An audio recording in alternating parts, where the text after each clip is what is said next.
और बाबा ने हमें सिलेक्ट किया है कि उस राजधानी का मालिक आपको ही बनाना है।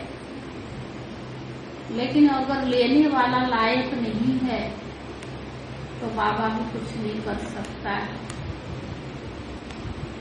बाबा ने उसके लिए बहुत सारी चीजें बताई है। अगर बाबा कहते सूर्यवंशी और चंद्रवंशी, सतयुग तो 2 है ना, 16 कला 14 कला। अगर बाबा तो चाहता है कि सभी 16 कला संपूर्ण बन करके सतयुग की राजधानी में आए, लेकिन अगर बच्चों का संस्कार ही है चंद्रवंशी में जाने की, तो बाबा कितने भी क्यों ना उनको प्यार करे, कितने भी ना क्यों उनको मीठी मीठी बातें सुनाए, कितना न क्यों धारण करने की युक्ति बताए, वो उनके द्वारा होगा ही नहीं। तो समझ लेना चाहिए कि सूर्यवंशी की नहीं है, चंद्रवंशी की। उनका स्वभाव संस्कार लून पानी जैसा होगा, सदैव माया से युद्ध चलता रहेगा। युद्ध वाला संस्कार कहाँ जाएगा? द्वापर में, त्रेता में जाएगा, यानी 16 कला से जो 14 कला में। लेकिन बाबा तो चाहता है कि सभी मेरे बच्चे सूर्यवंशी 16 कला संपन्न बने। अगर उसका स्वभाव संस्कार इस तरह से दिखाई देता है तो बाबा ने कहा ऐसों को छोड़ देना चाहिए। इसको जब जाना ही त्रेता में है, सतयुगी फास्ट में नहीं आना है, और उसका स्वभाव संस्कार दिखाई पड़ रहा है, तो उसको देख करके हमें रुकना नहीं है, हमें अपनी अवस्था को बनानी है। हमें ऐसा जो बाबा हमें सतयुग में ले जाने के लिए आए, सूर्यवंशी महाराजा महारानी, तो हमें ऐसे पुरुषार्थ करके बनना है। दूसरी बात बाबा ने कहा, आप प्यार से काम चला सकते, क्रोध बस नहीं। प्यार से पालना करके किसको जीवन बना सकते, गुस्से में आकर के नहीं।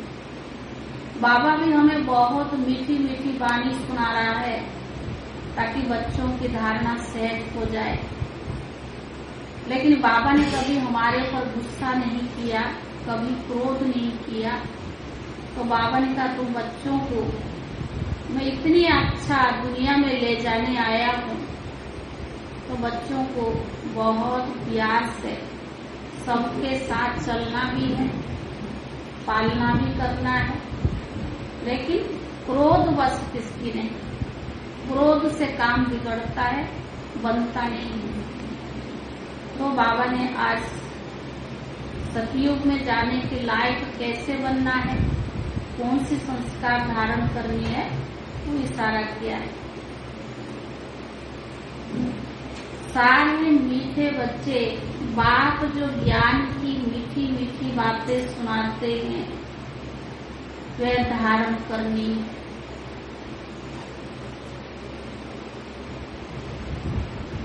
बहुत मीठा शीरखंड बनकर रहना है, बहुत मीठा शीरखंड बनकर रहना है, कभी लून पानी नहीं बनना है।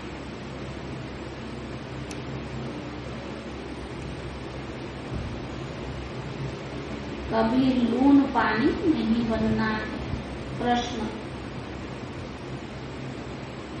किस महामंत्र से अपनी तुम बच्चों को नई राजधानी का तिलक मिल जाता है? किस महामंत्र से तुम बच्चों को नई राजधानी का तिलक मिल जाता है?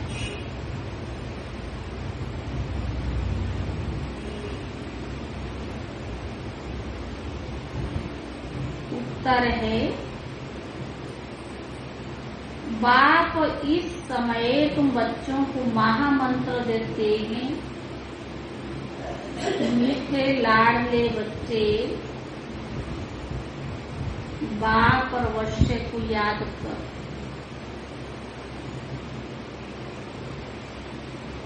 घर ग्रस्त में रहते कमल फूल समान रहो, तो राजधानी का तिलक तुम्हें मिल जाएगा। राजधानी का तिलक तुम्हें मिल जाएगा। प्रश्न है दूसरा, कहा जाता है जैसी दृष्टि वैसे सृष्टि, ये कहावत क्यों है? तो जैसा होगा उसके लिए भी दूसरा ऐसे ही होगा ना। जैसे दृष्टि कहा जाता है, जैसे दृष्टि वैसे सृष्टि, ये कहावत क्यों है?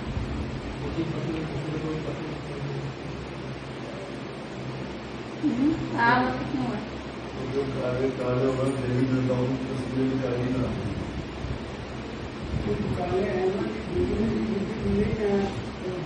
जो जैसा होगा उसकी वृत्ति दृष्टि में तो ऐसे ही होगा ना, उसकी विचारधारा भी ऐसी होगी, वो दूसरों के लिए भी ऐसे ही सोचेगा ना।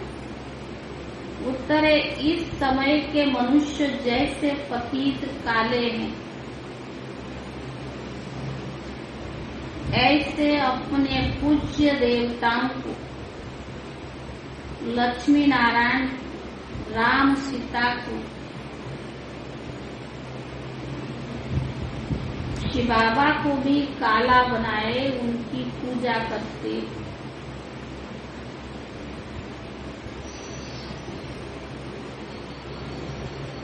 समझते हैं, समझते नहीं, इसका अर्थ क्या है? इसीलिए ये कहावत है, इस समय के मनुष्य जैसे पतित काले, ऐसे अपने पूज्य देवताओं को लक्ष्मी नारायण राम सीता को शिव बाबा को भी काला बनाए उनकी पूजा करते हैं।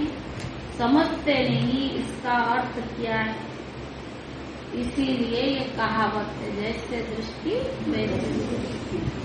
गीत है मुखड़ा देख ले प्राण। ओम शांति।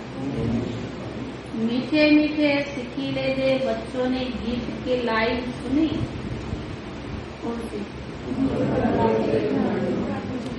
अपने आप को देखो कि कितना पाप किया और कितना पुण्य। बावन का दिल रूपी दर्पण में देखो हमने कितना पाप और कितना पुण्य किया। पाप और पुण्य दिल रूपी दर्पण में विचार किया जाता है। कोई बताए तो नहीं मानेंगे, लेकिन अपने दिल पे पूछो कि हम कितना पाप किया है और कितना पुण्य किया है। यहाँ पुण्य आत्मा कहाँ से आई? सब पाप ही करते रहते हैं, क्योंकि रावण राज्य है ना। खुद कहते हैं कि पतित पावन आओ।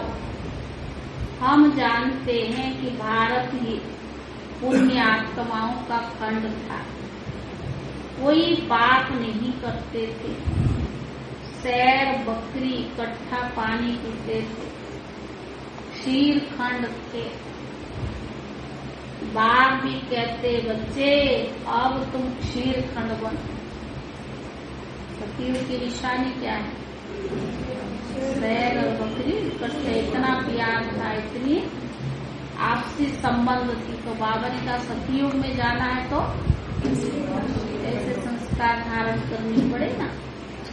पुण्य आत्माओं की दुनिया में तमो प्रधान आत्मा कहाँ से आए? अभी बाप ने रोशनी दी है।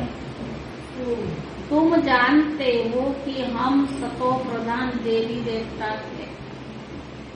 उन्हों की महिमा है सर्वगुण संपन्न।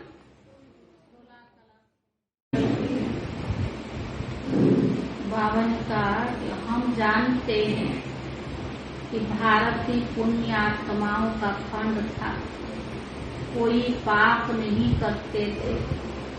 शेर बकरी इकट्ठा पानी पीते थे। क्षीर खंड थे। बाप भी कहते बच्चे अब क्षीर खंड बनो। पुण्य आत्माओं की दुनिया में तमो प्रधान आत्मा कहाँ से आए? अभी बाप ने रोशनी दी है। जानते हो कि हम सतो प्रधान देवी देवता के उन्हों की महिमा है सर्वगुण संपन्न 16 कला संपूर्ण। हम खुद भी उनकी महिमा करते हैं। मनुष्य कहते हैं मुझ निर्गुण हारे में कोई गुण नहीं। प्रभु आप आकर जब हम पर तरस करो तब हम ऐसे बन सकते हैं। मनुष्य कहते मुझ निर्गुण हार में कोई गुण नहीं। आत्मा समझती है इस समय हम पाप आत्मा है। पुण्य आत्माएं देवी देवता जो पूजे जाते हैं सभी जाकर देवताओं के आगे चरण झुकते हैं। साधु संत आदि भी तीर्थ पर जाते हैं। अमरनाथ श्रीनाथ द्वारे जाते हैं। तो यह भी पाप आत्माओं की दुनिया, भारतीय पुण्य आत्माओं की दुनिया थी जब लक्ष्मी नारायण का राज्य था। उनको ही कहा जाता है स्वर्ग। मनुष्य मरते हैं तो क्या कहते? स्वर्ग गया। परंतु स्वर्ग कहाँ? जब स्वर्ग था तब सतयुग था। तो बावनी का मनुष्य को तो जो आता है सो कह देते, समझते कुछ भी नहीं है। स्वर्ग में गया तो जरूर नर्क में था ना। सन्यासी मरते हैं तो कहते जोत जोत में समाया, तो फर्क हो गया ना। जोत में समाया माना फिर आना नहीं। तुम जानते हो जहाँ आत्माएं रहती है उससे निर्वाण धाम कहा जाता है। वैकुंठ को निर्वाण धाम नहीं कहेंगे। बच्चों को बहुत बहुत मीठी मीठी ज्ञान की बातें सुनाते बाबा, जो बहुत अच्छी रीति धारण करनी चाहिए। बाबा इतनी मीठी मीठी बातें क्यों सुनाता है? ताकि बच्चों को धारण करनी चाहिए। तुम जानते हो बाबा आए हैं हमको वैकुंठ का रास्ता बताने। बाप आए हैं राजयोग सिखलाने। पावन दुनिया का मार्ग बताए गाइड कर बन ले जाते हैं। बराबर विनाश भी सामने खड़ा है। विनाश होता है पुरानी दुनिया का। पुरानी दुनिया में ही उपद्रव्य आदि होते हैं। तो बाबा कितना मीठा है। अगर दुनिया में ये सब ना होता तो बाबा थोड़ी हमें मीठा लगता, दुनिया ही अच्छी पड़ी। तो बाबा ने कहा दुनिया में है तो बाबा हमें कितना मीठा लगता है, क्योंकि अंधों की लाठी बनते हैं ना। मनुष्य तो घोर अंधियारे में धक्के खाते रहते। गाया जाता है ब्रह्मा की दिन और ब्रह्मा की रात। ब्रह्मा तो यहाँ है ना, बाप आते ही है रात को दिन बनाने के लिए। आधा कल्प रात, आधा कल्प है दिन। अभी तुमको मालूम हो गया है। वह समझते कलयुग अर्जुन बच्चा है। कभी कभी कहते इस दुनिया का विनाश होना है, परंतु समझते कुछ भी नहीं। आजकल तो मुश्किल घरबार छोड़ते। कोई कारण हो गया तो घर से जाकर सन्यासी बन जाते हैं। बीच में गवर्नमेंट ने ऑर्डिनेंस निकाला था कि सन्यासियों को भी लाइसेंस होना चाहिए है? ऐसे थोड़ी कि जो घर से उठे जाकर सन्यासी बने। मुफ्त में बहुत माल मिल जाता है। तो बाबा ने कहा वो है हद का सन्यास और तुम्हारा है बेहद का सन्यास। इस समय सारी दुनिया पतित है। उनको फिर पावन बनाना एक पतित पावन बाप का काम है। सतयुग में पवित्र ग्रस्त धर्म था। लक्ष्मी नारायण के चित्र भी है। देवी देवताओं की महिमा गाते हैं ना, सर्वगुण संपन्न। उनका है हठयोग कर्म संन्यास, लेकिन कर्म संन्यास तो हो ना सके। कर्म के बिना मनुष्य एक सेकंड भी रह नहीं सकता। कर्म संन्यास अक्षरी रंग है। यह है कर्म योग, राजयोग। तुम सूर्यवंशी देवी देवता थे। तुम जान गए कि हमको 84 जन्म लेने पड़े। वर्ण भी गाए जाते हैं। ब्राह्मण वर्ण का तो किसको भी टाइम नहीं है।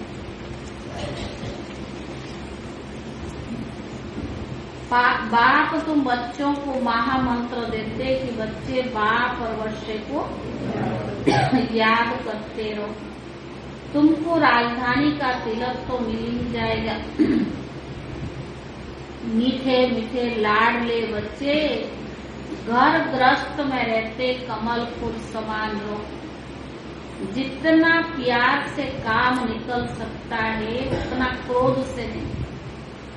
जितना प्यार से काम निकल सकता उतना क्रोध से नहीं। बहुत बहुत मीठा बनो।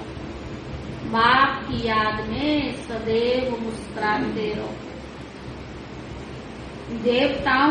देवताओं के चित्र देख कितने हर्षित रहते हैं। अभी तुम जानते हो वो हम ही तो थे। देवता को हम ही तो थे। हम तो देवता थे, फिर सो क्षत्रिय वैश्य शूद्र बने। अभी हम संगम युग पर ब्रह्मामुख वंशावली ब्राह्मण बने। ब्रह्मामुख वंशावली ब्राह्मण तो ईश्वरीय वंश। ब्रह्मा को भी अडॉप्ट किसने किया? ईश्वर ने किया।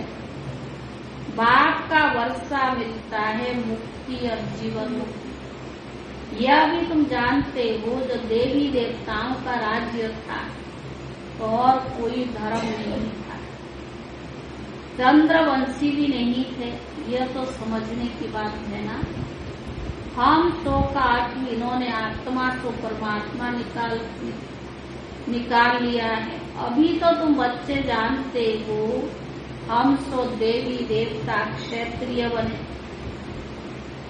यह आत्मा कहती है हम आत्मा पवित्र थे तो शरीर भी पवित्र था।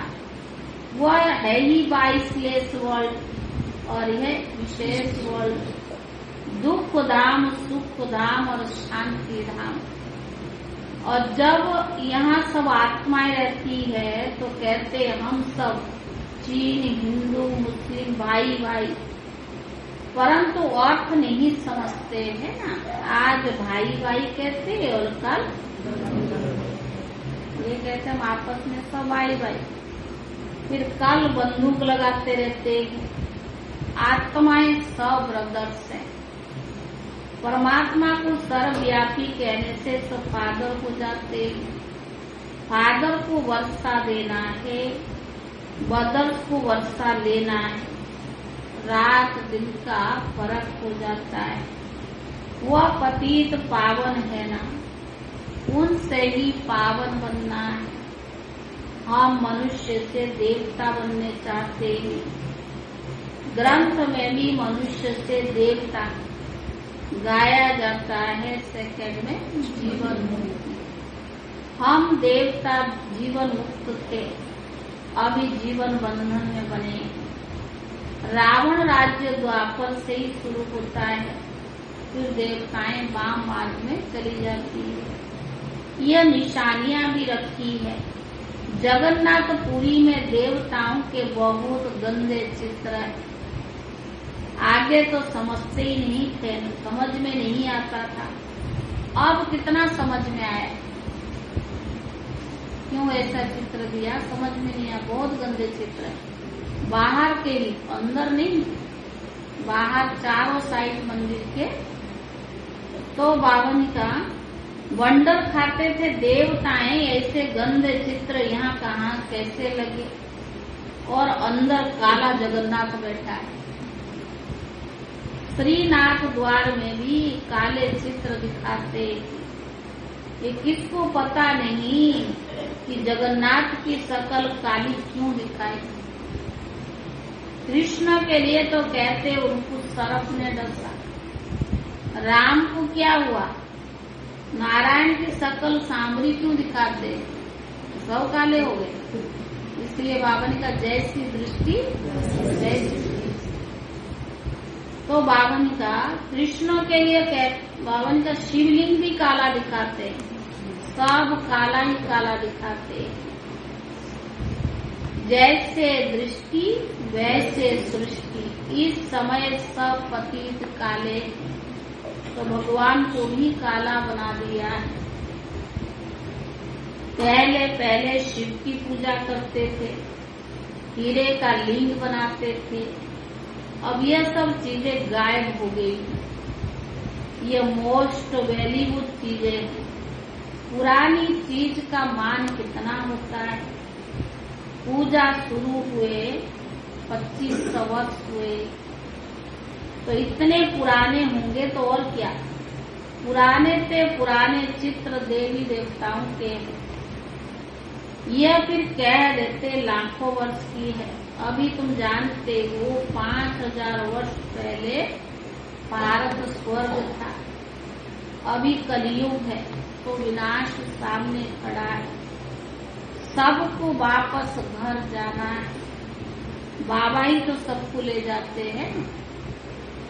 ब्रह्मा द्वारा तुम ब्राह्मण बने, फिर तुम देवताएं पालना करेंगे। यह बातें कोई भगवत गीता में नहीं है। बाप कैसे ये नॉलेज गुम हो जाती। सतयुग में ये ज्ञान नहीं जाए। लक्ष्मी नारायण का चित्त त्रिकालदर्शी नहीं, फिर ज्ञान परंपरा से कैसे चल सकता है।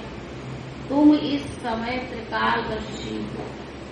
सबसे अच्छी सेवा इस समय तुम करते हो। तो तुम सच्चे रूहानी सोशल वर्कर हो।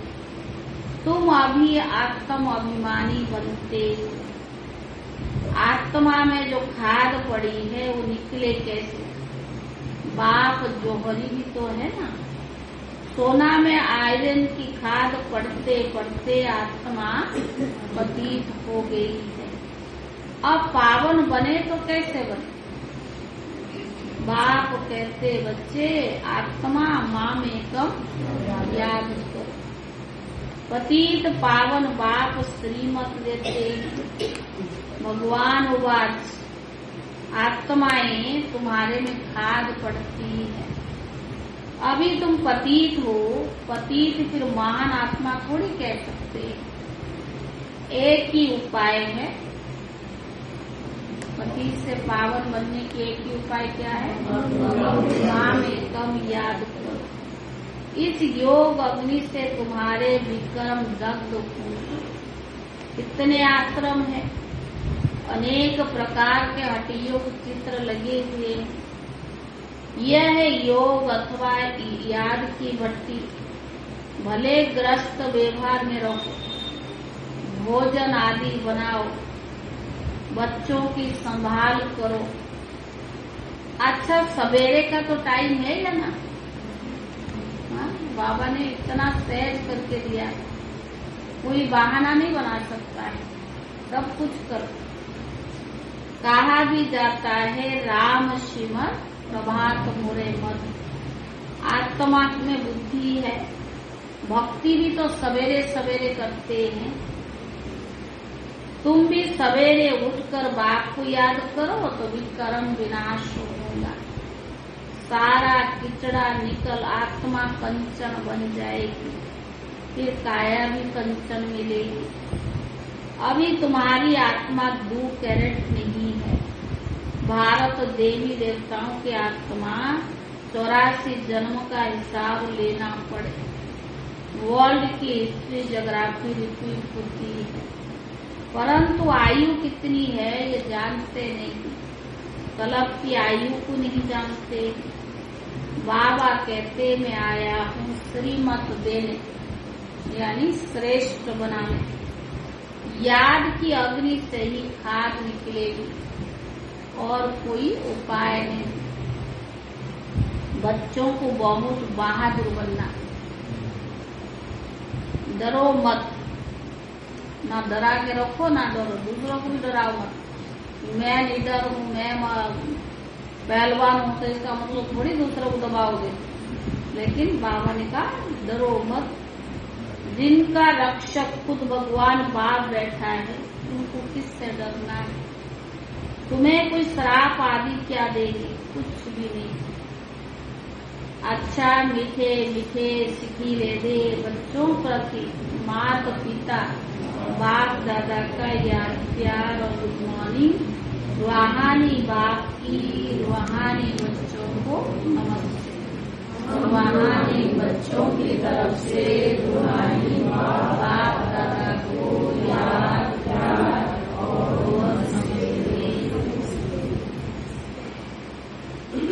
मातेश्वरी जी के अनमोल महावाक्य। पहला है, वास्तव में ज्ञान प्राप्त करना तो 1 सेकंड का काम है, परंतु अगर मनुष्य 1 सेकंड में समझ जाए तो उनके लिए 1 सेकंड लगता है सिर्फ अपने स्वधर्म को जान जाए कि मैं असल में शांत स्वरूप आत्मा और परमात्मा की संतान। ये सेकंड का काम, ऐसे बनना धारण करना मुश्किल है। अब यह समझना तो 1 सेकंड की बात है, परंतु इसमें निश्चय करने में कोई हटियो, कोई जप तप आदि कोई भी प्रकार के साधन करना कोई जरूरत नहीं है। बस सिर्फ ओरिजिनल अपने को पकड़ो। बाकी तो हम जो पुरुषार्थ कर रही है वो किसके लिए। अब इस पर समझाया जाता है हम जो इतना पुरुषार्थ कर रही है वह सिर्फ इतनी बात पर ही कर रही है जैसे अपनी प्रैक्टिकल जीवन को बनाना है। तो अपने इस बॉडी कॉन्शियस से पूरा निकल अवस्था कैसे बनेगी, जब हमारा बॉडी कॉन्शियस देह अभिमान इतना है तो पुरुषार्थ कैसे करेंगे। अहंकार इतना भरा हुआ है तो पुरुषार्थ कैसे। बॉडी कॉन्शियस माना क्या, देह अभिमान। तो बाबा ने कहा असूल में सोल कॉन्शियस रूप में स्थित होने कई देवी गुण को धारण करने में मेहनत अवश्य लगती है। इसमें हर समय हर कदम पर सावधान रहते हैं। अब जितना हम माया से सावधान रहेंगे तो भले कितनी भी घटनाएं सामने आएगी मगर हमारा सामना नहीं कर सकते। आएंगे तो नहीं आएगी। दुनिया में किसी भी क्षेत्र में किसी भी कोने में चले जाओ, आपको कोई बात सामना नहीं करनी है, हो ही नहीं सकता। जगदीश भाई कहते थे कि कहाँ किस प्रकार की यहाँ कुछ और है तो आप कहाँ और कुछ होगा। आप बिगड़ परिस्थिति की नहीं कहा जा सकते, कुछ ना कुछ आएगी जरूर। तो बाबा मम्मा ने कहा इससे तो हर समय हर कदम पर सावधान रहते हैं। अब जितना माया से सावधान रहेंगे भले कितनी भी घटनाएं सामने आएगी मगर हमारा सामना नहीं कर सकेंगे। माया सामना तब करती है जब हम अपने को विस्मृति करते। मैं हो कौन, किसका बच्चा। अब यह जो इतनी मार्जिन है सिर्फ प्रैक्टिकल लाइफ बनाने की, बाकी तो ज्ञान सेकंड की बात। अपने को आत्मा समझना, ओरिजिनल में आत्मा हूँ, स्वधर्म शांति, ये समझना तो 1 सेकंड की बात। लेकिन उसको धारण करना और उस पर टिकना, देह अभिमान को छोड़ना, ये तो मुश्किल है।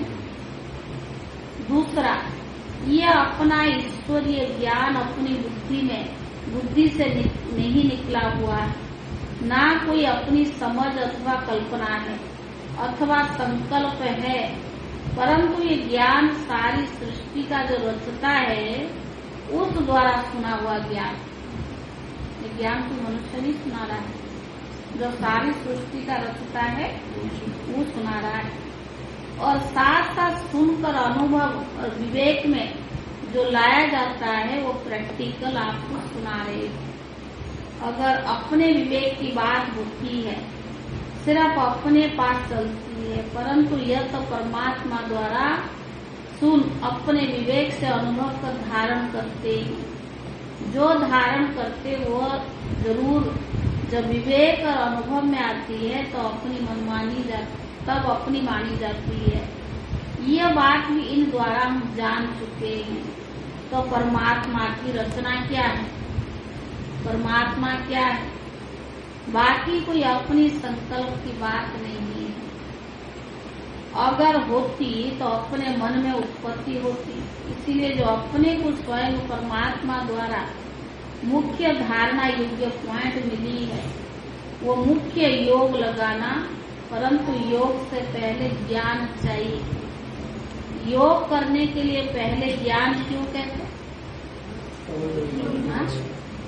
योग लगाने के लिए पहले ज्ञान चाहिए, तो ज्ञान क्यों कहते हैं?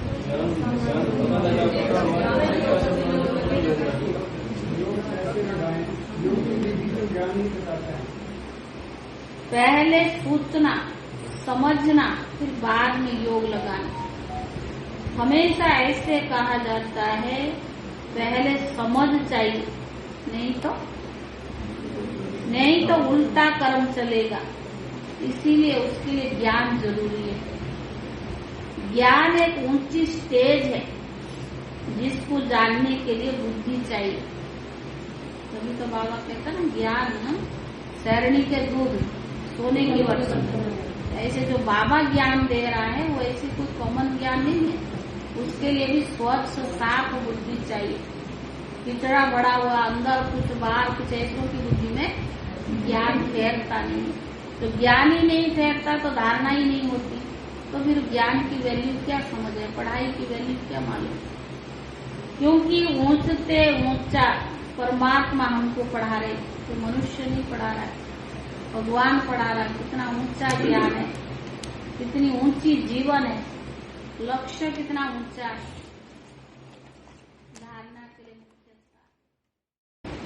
धारणा के लिए मुख्य सार आप सबने सुना होगा, हमने मैसेज तो भेजा था। मधुबन में अभी कन्याओं की जो घर में रहने वाली कन्याएं है ना, ट्रेनिंग कर ये बट्टी थी। फिर वो पांडव वन पहाड़ी पर गए थे 4 धाम यात्रा करके। 10 कन्याएं थी, 7 तो ऊपर चढ़ गई, 3 थोड़ा पीछे रह गई। तो उनके पास पर्स वगैरह था और क्रेडिट कार्ड होती, उनके टिकट भी था। तो वो झाड़ियों में ना गुंडे छिपके रहते हैं, उन्होंने तीनों से आक्रमण करके वो सारा कुछ छीन लिया। एक तो गिर गई, उसको भी चोट आई। तो उन्होंने कहा क्लास में इसलिए सुनाना कि कोई भी मधुबन जाते आते ना पहाड़ी पर नहीं चढ़ना। आपको मालूम होना चाहिए बारिश के बजाय से पांडव उन्होंने बहुत भागी है।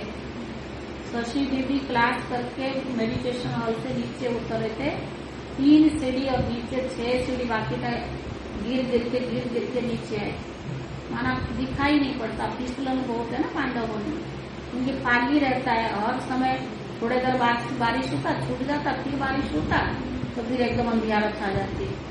तो ना दिखाई पड़ने से भी पूरी उनकी बॉडी माना जैसे कमर भी टूटा हुआ है, बाजू भी टूटी हुई है, बुजुर्ग तो है ही ना। पर 6 सीढ़ी नीचे एकदम से गिर के आई। तो इस वजह से वो कह रहे कि जो भी मधुबन जाता है ये पहाड़ी घूमने का भी देखने का ना करे, क्योंकि नुकसान होता है अपना ही। धारणा के लिए मुख्य सार पहला, कोई भी काम प्यार से निकालना है, क्रोध से नहीं। बाप की याद में सदा हर्षित रहना है, बाप की याद में सदा हर्षित रहना है। सदा देवताओं जैसे मुस्कुराते रहना है, हंसना नहीं जोर जोर से, लेकिन देवताओं जैसे मुस्कुराते रहना है। दूसरा, आत्मा में जो खाद पड़ी है वो याद की अग्नि से निकालनी है। आत्मा में जो खाद पड़ी है वो याद की अग्नि से निकालनी है। विकारम विनाश करने है।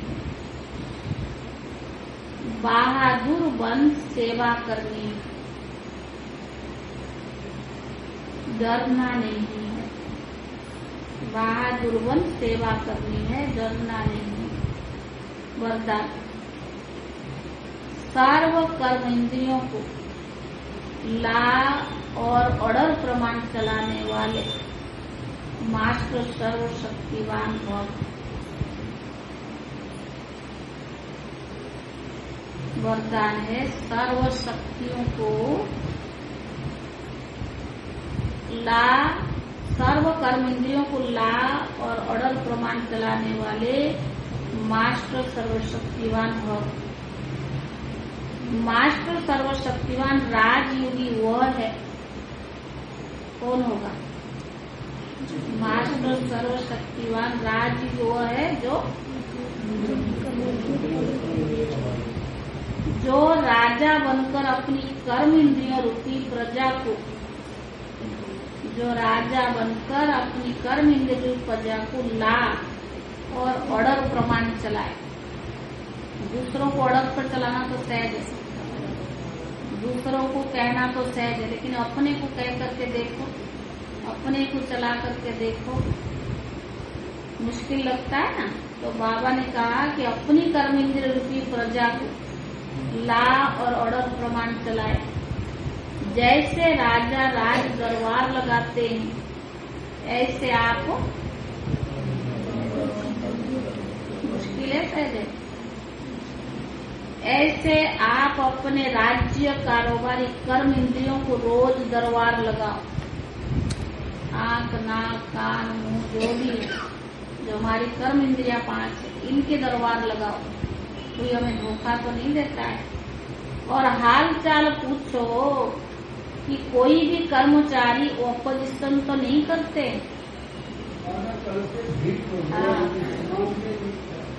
अपना नुकसान ना माने, बाबा तो कह ही सकता है। वो बाबा ने आज कहा है ना, वो सुना रहे थे, आशा दीदी भी मुरली सुनाने से पहले सुनाते ना, कि जिनको जाना ही होगा त्रेता में, तो आप उसके लिए क्या कर सकते हो? उनका युद्ध का संस्कार है, तो रहेगा ही ऐसी, हम चाहे कितना भी प्रयत्न करें। दरबार लगाओ तो और हालचाल पूछो कि कोई कर्मचारी अपोजिशन तो नहीं करते हैं, सब कंट्रोल में है। हमारा बोल, हमारा व्यवहार, हमारे चाल, कान, नाक सब हमारी कंट्रोल में। जैसा मैं चलाऊं वैसे चले। जो मास्टर सर्वशक्तिवान है, उन्हें एक भी कर्म इंद्रियों को कभी धोखा नहीं दे सकता। जो मास्टर सर्वशक्तिवान है, उन्हें एक भी कर्म इंद्रियां कभी धोखा नहीं दे सकती। स्टॉप कहा माना स्टॉप। स्लोगन, समय पर सर्व शक्तियों को कार्य में लगाना ही मास्टर सर्वशक्तिवान बनना। स्लोगन है, समय पर सर्व शक्तियों को कार्य में लगाना ही मास्टर सर्वशक्तिवान बनना। ये मधुबन से आती है अव्यक्त इशारे। पवित्रता के महत्व को जानो और महान बनो। 31 पॉइंट पूरी मास्ती एक रूप। पवित्रता संगम योगी ब्राह्मणों की जीवन की महानता है। पवित्रता ब्राह्मण जीवन का श्रेष्ठ श्रृंगार है। जैसे स्थूल शरीर में विशेष श्वास चलता है, चलना आवश्यक है, श्वास नहीं तो जीवन नहीं।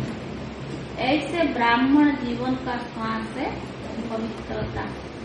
दूसरा, पवित्रता 21 जन्मों की प्रारंभ का आधार अर्थात फाउंडेशन भी पवित्रता है। इसीलिए संपूर्ण पवित्रता के व्रत को दृढ़ता से पालन कर। ब्रह्मचर्य व्रत नहीं, उनका वाचा कर्मणा सब में पवित्रता।